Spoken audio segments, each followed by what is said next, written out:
This is not awkward at all. I get to just make a loop. I want to give thanks first and foremost to my agents here, rights people. I was not sure that this story was going to be able to have a global reach. I was so specific in what I was writing and how I was writing that I didn't think anyone from outside of Harlem, New York City was honestly going to access this book, and they believed in it in such a way that it has sold in 11 different countries, has been translated. I was told the verse would not translate. I was told it would be too difficult, and yet they found a way to make sure that this story was in the right hands.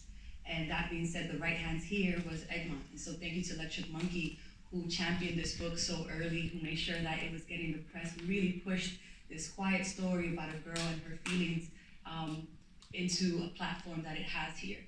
And I want to tell you all a little bit about where this story, the impetus for it came, right? Because a coming-of-age story about a young woman and her feelings is not uncommon. We've probably read that. But for me, it was so specific in terms of who is this young woman and why haven't I seen her before? I taught 8th grade literature and writing in a community called Prince George's County in Maryland. My school was 78% from Latin American descendant, close to 20% Black American. They had never had an Afro-Latina teacher. They had never had a Latina teacher teaching a core subject, which means they never had someone in front of the room who looked and came from the same cultural background as them.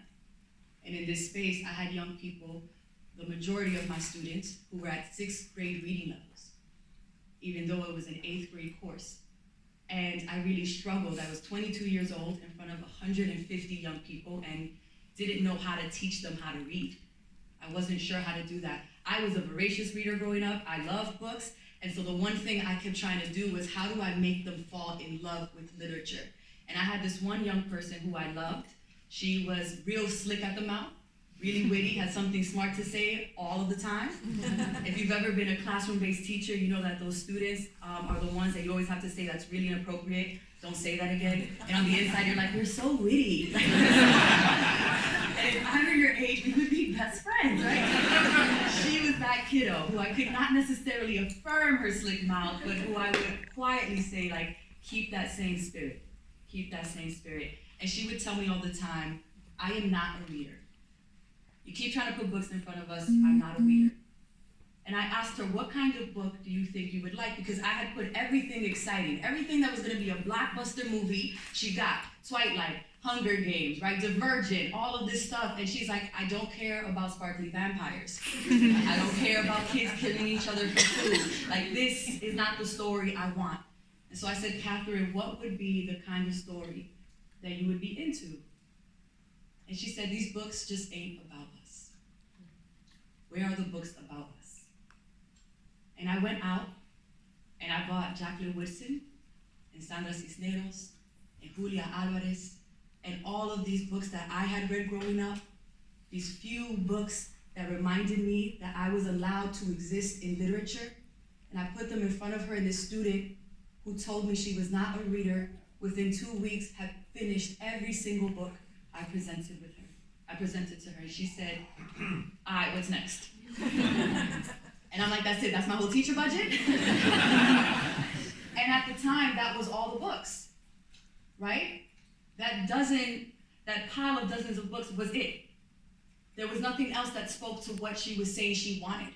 That this idea of diversity in literature that we are facing right now is cyclical. We faced it time and time again, and it feels like after a certain point, if people aren't loud enough, it dwindles out because it's not easy. It's not easy to market. It's not easy to publicize. It's not easy to feel like you have to translate people.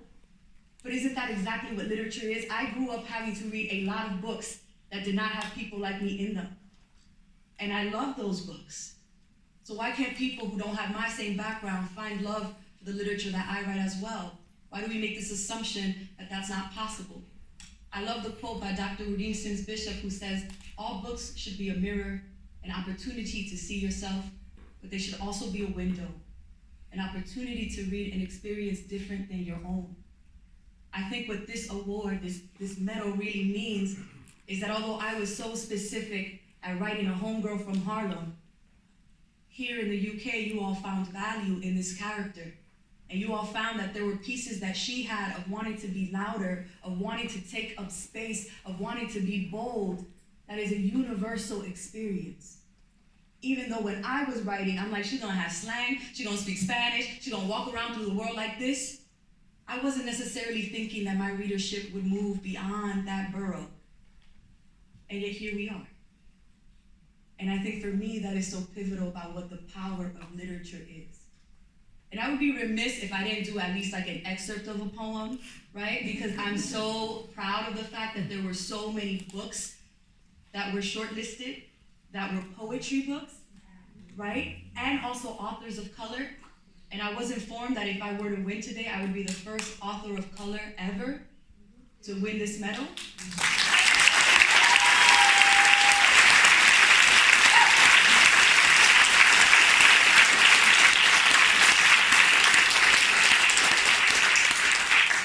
This is an homage to all the Black and brown girls who are readers, who are writers, and who deserve to be allowed to be the protagonist of their own life story.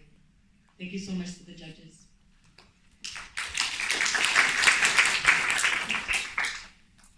This is for us writers, us readers, us girls who never saw ourselves on bookshelves, but we're still writing poems when we talked.